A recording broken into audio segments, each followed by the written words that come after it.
Although Euroleague teams have visited North America plenty of times and even won games there, Maccabi, Fox Tel Aviv and Olympia Milan this month became the first European teams ever to face each other in the United States. Their 2015 Euroleague Basketball World Tour games, played at iconic basketball destinations, the United Center in Chicago and Madison Square Garden in New York City, served to introduce a different playing style to a brand new fan base. Before tipping off in Chicago, both teams engaged in community events with fans, but once on the court, it was all about the competing for the victory. Maccabi led early, and Milan stormed back to make it close before Brian Randall helped his team secure a 85-79 win in front of his friends and family.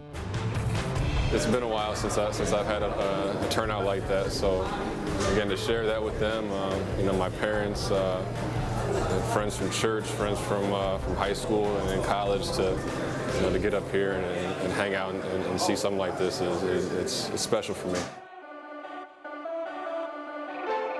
Next up was the Big Apple, where their rematch at Madison Square Garden was preceded by Special Olympics athletes being honoured at centre court by one-team ambassadors Bruno Cerella, Devin Smith and Nikola Vujicic.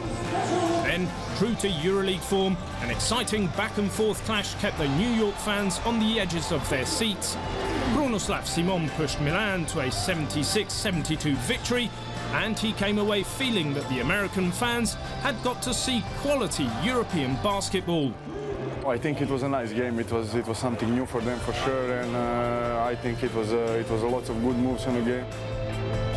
Simon and his teammates then rushed home to Milan to host the NBA Global Games against the Boston Celtics. But their jet lag caught up with them in the form of a 92-124 defeat. 2 nights later, Boston invaded the Spanish capital and defeated Real Madrid in similar fashion, 96-111. But the history of playing in a game between the two most crowned teams in the world's top 2 pro leagues was not lost on the participants. For me, it makes it special because it's my first time playing with the best team in Europe and playing against the most historic team in the NBA. Meanwhile, on the World Tour, Fenerbahce Istanbul also arrived to New York City and promptly made history.